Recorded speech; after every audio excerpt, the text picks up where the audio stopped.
ನಾಡಿದ್ದು ಹಾಸನದಲ್ಲಿ ಕಾಂಗ್ರೆಸ್ ಸಮಾವೇಶವನ್ನ ಆಯೋಜಿಸಲಾಗಿದೆ. ಆದರೆ ಈ ಸಮಾವೇಶದ ವಿಚಾರ ದಿನಕ್ಕೊಂದೊಂದು ಆಯಾಮವನ್ನ ಪಡ್ಕೊಳ್ತಾ ಇದೆ. ಮೊದಲು ಸ್ವಾಭಿಮಾನಿ ಸಮಾವೇಶ ಅಂತ ಇತ್ತು, ಈಗ ಜನಕಲ್ಯಾಣ ಸಮಾವೇಶ ಅಂತ ಹೊಸದಾಗಿ ನಾಮಕರಣ ಮಾಡಿದ್ದಾರೆ. ಹೀಗಾಗಿ ದಿನಕ್ಕೊಂದೊಂದು ಆಯಾಮ ಪಡ್ಕೊಳ್ತಾ ಇದೆ. ಜನಕಲ್ಯಾಣ ಸಮಾವೇಶ ಅಂತ ಹೊಸ ನಾಮಕರಣ ಮಾಡೋದ್ರ ಮೂಲಕ ಸಿದ್ದು ಬಣಕ್ಕೆ ಪರೋಕ್ಷವಾಗಿ ಡಿಕೆಶಿ ಕೌಂಟರ್ ಕೊಟ್ಟಿದ್ದಾರೆ. ಇದೀಗ ಕೆಪಿಸಿಸಿ ಆಶ್ರಯದಲ್ಲಿ ಜನಕಲ್ಯಾಣ ಸಮಾವೇಶ ಅನ್ನೋ ಥರ ಇದು ನಡೆಯುತ್ತೆ, ನಾನೇ ಕಾರ್ಯಕ್ರಮದ ಉಸ್ತುವಾರಿ ಅಂತ ಡಿಕೆ ಶಿವಕುಮಾರ್ ಹೇಳಿದ್ದಾರೆ. ಶಕ್ತಿ ಪ್ರದರ್ಶನ ಮಾಡಬೇಕು ಅಂತ ಸಿದ್ದರಾಮಯ್ಯನ ಬೆಂಬಲಿಗರು ಸಜ್ಜಾಗಿದ್ರು. ಆದ್ರೆ ಇದಕ್ಕೆ ಬ್ರೇಕ್ ಹಾಕಿ ಪಕ್ಷದ ಕಾರ್ಯಕ್ರಮವನ್ನಾಗಿ ಮಾರ್ಪಾಡು ಮಾಡಿಬಿಟ್ರು ಡಿಕೆ ಶಿವಕುಮಾರ್. ಎಲ್ಲೋ ಒಂದ್ ಕಡೆ ಇಡೀ ಕಾರ್ಯಕ್ರಮವನ್ನೇ ಕಬ್ಜಾ ಮಾಡಿಬಿಟ್ರ ಡಿಸಿಎಂ ಡಿಕೆ ಶಿವಕುಮಾರ್ ಅಂತ. ನಿನ್ನೆ ಹೋಗಿ ಅಲ್ಲಿ ಪರಿಶೀಲನೆಯನ್ನ ನಡೆಸಿದ್ರು. ಈ ಕಾರ್ಯಕ್ರಮದ ಉಸ್ತುವಾರಿ ನಾನೇ ಅಂತ ಹೇಳಿದ್ರು, ನನ್ನ ಅಧ್ಯಕ್ಷತೆಯಲ್ಲೇ ಕಾರ್ಯಕ್ರಮ ನಡೆಯುತ್ತೆ ಅಂತ ಹೇಳಿದ್ರು.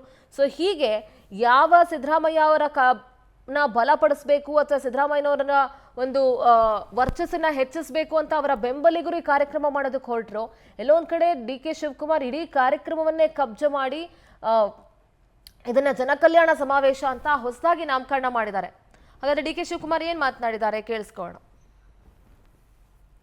ಕಾರ್ಯಕ್ರಮ ಜನರ ಕಲ್ಯಾಣಕ್ಕೋಸ್ಕರ, ಸಂವಿಧಾನ ಉಳಿಲಿಕ್ಕೋಸ್ಕರ, ಸ್ವಾಭಿಮಾನವನ್ನು ರಕ್ಷಣೆ ಮಾಡಲಿಕ್ಕೋಸ್ಕರ ಮತ್ತು ಏನು ನಮ್ಮ ಸರ್ಕಾರದ ಮೇಲೆ ಏನು ಸುಳ್ಳು ಆರೋಪಗಳನ್ನು ಹೊರಿಸಿ ಸುಳ್ಳೇನೆ ಮನೆ ದೇವರು ಅಂತೇಳಿ ಏನು ಪ್ರಚಾರ ಮಾಡ್ತಾ ಇದ್ರು, ಅದಕ್ಕೆ ಜನ ಕೂಡ ಇವತ್ತು ಮತದಾರರು ಕೂಡ ಇವತ್ತು ಉತ್ತರವನ್ನ ಕೊಟ್ಟಿದ್ದಾರೆ.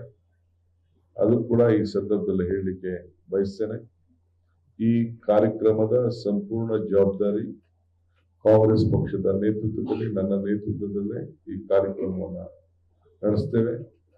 ಸೊ ಪಕ್ಷಕ್ಕೆ, ಇಡೀ ದೇಶಕ್ಕೆ ಮತ್ತು ರಾಜ್ಯಕ್ಕೆ ಒಂದು ಸಂದೇಶವನ್ನು ಕೊಡುವ ರೀತಿಯಲ್ಲಿ ಈ ಕಾರ್ಯಕ್ರಮ 2 ತಿಂಗಳುಗಳ ಕಾಲ ಒಂದಲ್ಲ ಒಂದು ರೀತಿ ಈ ಕಾರ್ಯಕ್ರಮವನ್ನು ಮಾಡಬೇಕು ಅಂತ ಹೇಳಿ ಹಾಸನ ಪ್ರತಿನಿಧಿ ಸಚಿನ್ ದೂರವಾಣಿ ಸಂಪರ್ಕದಲ್ಲಿ ಜಾಯ್ನ್ ಆಗ್ತಾ ಇದ್ದಾರೆ. ಸಚಿನ್, ಏನು ಹಾಸನದಲ್ಲಿ ನಾಡಿದ್ದು ಈ ಸ್ವಾಭಿಮಾನಿ ಸಮಾವೇಶ ಅಂತ ನಡಿಬೇಕಾಗಿತ್ತು, ಅದಕ್ಕೆ ಇವಾಗ ಡಿ ಕೆ ಶಿವಕುಮಾರ್ ಹೊಸದಾಗಿ ನಾಮಕರಣ ಮಾಡಿ ಜನಕಲ್ಯಾಣ ಸಮಾವೇಶ ಅಂತ ಮಾಡಿದ್ದಾರೆ. ನೆನ್ನೆ ಒಂದು ಪರಿಶೀಲನೆಯನ್ನ ಕೂಡ ನಡೆಸಿದ್ರು, ನೆನ್ನೆ ಮಾಧ್ಯಮಗಳ ಜೊತೆಗೆ ಮಾತು ಕೂಡ ಆಡಿದ್ರು.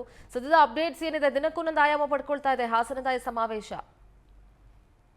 ಖಂಡಿತ ಸಿಂಧೂರ, ಏನು ಡಿಸೆಂಬರ್ 5ನೇ ತಾರೀಕು ನಡೀಬೇಕಾದಂತ ಸಿದ್ದರಾಮಯ್ಯ ಸ್ವಾಭಿಮಾನಿ ಸಮಾವೇಶ ಈಗ ಮತ್ತೊಂದು ತಿರುವು ಪಡ್ಕೊಂಡಿರ್ತಕ್ಕಂಥದ್ದು. ಅದು ಕೂಡ ನಿನ್ನೆ ಏನು ಕಾರ್ಯಕ್ರಮ ನಡೆಯತಕ್ಕಂತಹ ಸ್ಥಳ ಪರಿಶೀಲನೆ ಮಾಡಿದ ನಂತರ ಏನು ಕೆಪಿಸಿಸಿ ಅಧ್ಯಕ್ಷರು, ಅದೇ ರೀತಿ ಡಿಸಿಎಂ ಆಗಿರ್ತಕ್ಕಂಥ ಡಿ ಕೆ ಶಿವಕುಮಾರ್ ಅವರು, ಇದು ಯಾವುದೇ ರೀತಿಯ ಸ್ವಾಭಿಮಾನಿ ಸಮಾವೇಶ ಅಲ್ಲ, ಇದು ಬಡವರಿಗೋಸ್ಕರ, ಜನಸಾಮಾನ್ಯರಿಗೋಸ್ಕರ ನಡೀತಕ್ಕಂಥ ಸಮಾವೇಶ, ಜನಕಲ್ಯಾಣ ಸಮಾವೇಶ ಅಂತ ಹೇಳ್ಬಿಟ್ಟು ಅದು ಕೂಡ ನನ್ನ ಒಂದು ನೇತೃತ್ವದಲ್ಲೇ ಈ ಒಂದು ಸಭೆ ನಡೆದಿರ್ತಕ್ಕಂಥದ್ದು.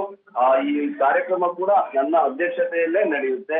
ಅಂದ್ರೆ ಏನು ಮೊದಲು 5 ಜಿಲ್ಲೆಗಳಿಗೆ ಸೀಮಿತವಾಗಿತ್ತು. ಅಂದ್ರೆ ಚಿಕ್ಕಮಗಳೂರು, ಮಡಿಕೇರಿ, ಮೈಸೂರು, ಮಂಡ್ಯ, ಚಾಮರಾಜನಗರ, ಹೀಗೆ ಒಟ್ಟು ಎಲ್ಲಾ ಜಿಲ್ಲೆಗಳಿಗೂ ಸಂಬಂಧಪಟ್ಟಿತ್ತು. ಆದ್ರೆ ಡಿ ಕೆ ಶಿವಕುಮಾರ್ ಅವರು ನಿನ್ನೆ ಒಂದು ಮಾತಿನ ಸ್ಪಷ್ಟಪಟ್ಟಿರ್ತಕ್ಕಂಥದ್ದು, ಇದು ಹಾಸನಕ್ಕೆ ಸೀಮಿತವಾಗಿದೆ.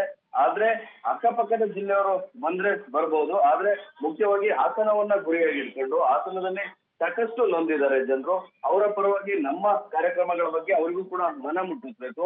ಅಷ್ಟೇ ಅಲ್ಲದೆ ಇದು ಯಾವುದೇ ಪ್ರತಿಷ್ಠೆಗೋಸ್ಕರ ಮಾಡ್ತಾ ಇಲ್ಲ, ಇದು ನಾವು ಜನರಿಗೋಸ್ಕರ ಮಾಡ್ತಾ ಇರ್ತಕ್ಕಂಥ ಕಾರ್ಯಕ್ರಮ. ಮುಂದಿನ ದಿನಗಳಲ್ಲೂ ಈ ರೀತಿಯ ಹಲವಾರು ಕಾರ್ಯಕ್ರಮಗಳನ್ನು ಕೂಡ ಮಾಡ್ತೀವಿ ಅಂತ ಹೇಳ್ಬಿಟ್ಟು ಡಿ ಕೆ ಶಿವಕುಮಾರ್ ಅವರು ಹೇಳಿರ್ತಕ್ಕಂಥದ್ದು.